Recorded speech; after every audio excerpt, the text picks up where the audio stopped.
যে কোনো মূল্যে রাজধানী ঢাকায় বিশৃঙ্খলা তৈরির অপচেষ্টা চালাচ্ছে পতিত আওয়ামী লীগ। ঢাকায় হাজার হাজার মানুষ জড়ো করার পরিকল্পনা করছে দলটি। মোহাম্মদপুর থানা আওয়ামী লীগের সহসভাপতি আসাদুজ্জামান আসাদ ও তার ঘনিষ্ঠ সহযোগী দেলোয়ারের সহযোগিতায় এই পরিকল্পনা বাস্তবায়ন করতে চান জুলাই বিপ্লবে ক্ষমতাচ্যুত আওয়ামী লীগের প্রেসিডিয়াম সদস্য জাহাঙ্গীর কবির নানক। এসি বাণিজ্যের সাথে সম্পৃক্ত মালিক ও শ্রমিকদের অধিকার আদায়ের নামে এ জমায়েত করার পরিকল্পনা রয়েছে তাদের। এমন সব চাঞ্চল্যকর তথ্য পেয়েছে একাধিক গোয়েন্দা সংস্থা। আপনারা অবশ্যই আগায় আসতে হবে এবং প্রত্যেকে নিজ নিজ ব্যানার নিয়ে আসবেন। একটা দিনের জন্য আপনারা স্যাক্রিফাইস করেন।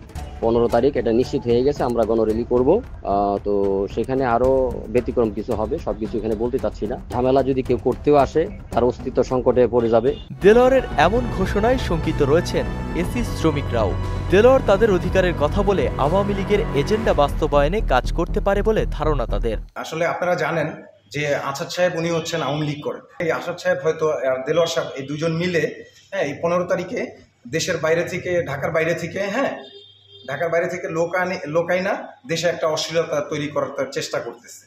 আচ্ছা, এটা কেন মনে হচ্ছে আপনাদের? এটা কেন মনে হচ্ছে কারণ এই যে আসাদ সাহেবও উনিও আওয়ামী লীগের, আর দেখেন ভাই এই যে দেলোয়ার সাহেব উনিও হচ্ছেন আওয়ামী লীগের ছিলেন, কারণ ওনার বাবা কিশোরগঞ্জে আওয়ামী লীগের সাথে সম্পৃক্ত।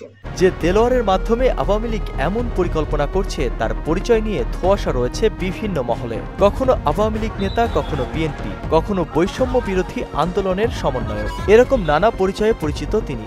বাণিজ্যে তার জুড়ি নেই। দলীয় পরিচয়ে বাণিজ্য করছেন গত 15 বছর, তারপর বাণিজ্য করেছেন সমন্বয়ক পরিচয়ে। নিজেই মামলা দেন, আবার নিজেই অর্থের বিনিময়ে মামলার আসামি থেকে বাদ দেন। এখন বাণিজ্যের চেষ্টা করছেন বিএনপির পরিচয়ে। এই কথাগুলা কেটা কইছে যে মামলা উঠায় পরে বসতে হইব সবাই, শুধু আপনারটা আমি কথা দিছি আপনারে, আপনারটা শুধু ঠিক থাকবো। আপনার কিছু টাকা পয়সা লাগবো, আপনার অনেকেই দিতেছে, আর আমি নিজেও মনে করেন যে কিছু দিব দিয়া আমাদের এই যে আতিক ভাই দোকানে বেশি একজন লোক আছে মুকুল ভাই আমরা কয়েকজনে মিলে এগুলা করতেছি আর কি, বুঝছেন। খোঁজ নিয়ে জানা গেছে এই দেলোয়ার দীর্ঘদিন ধরে সম্পৃক্ত রয়েছেন এসি ব্যবসায়ীদের সংগঠন Bangladesh refrigeration and air conditioning merchants association ব্রামার সিন্ডিকেটের সঙ্গে।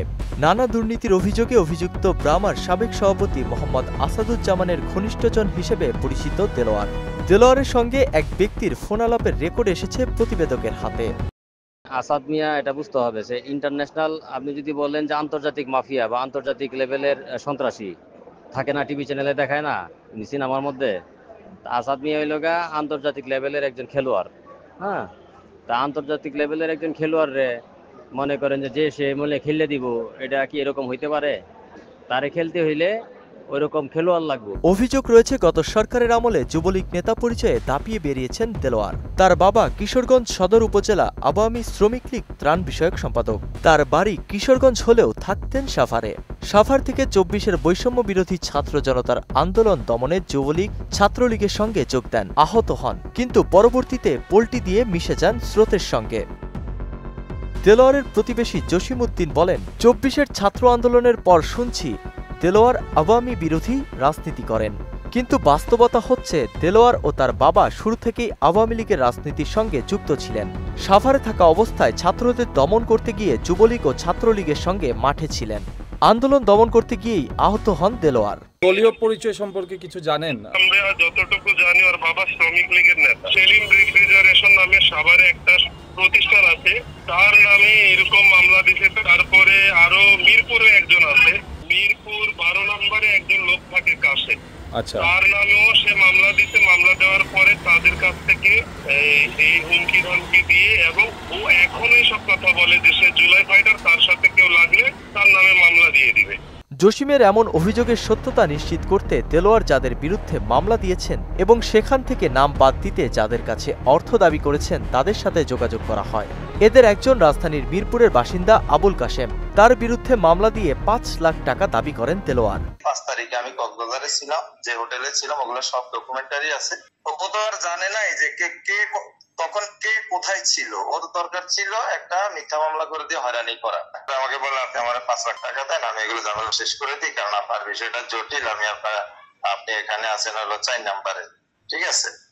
আপনার বিষয়টা অনেক জটিল। আপনি দেলোয়ার আপনাকে সরাসরি বলেছিল এটা? জি জি জি, সরাসরি ও ফোনে কোনো কথা বলতো না, ও হোয়াটসঅ্যাপে খুদে বার্তা পাঠাইতো। কিশোরগঞ্জের বাসিন্দা নাসির উদ্দিন শাহিনকে হুমকি দেন দেলোয়ার। সেই ভয়েস রেকর্ড এসেছে প্রতিবেদকের হাতে।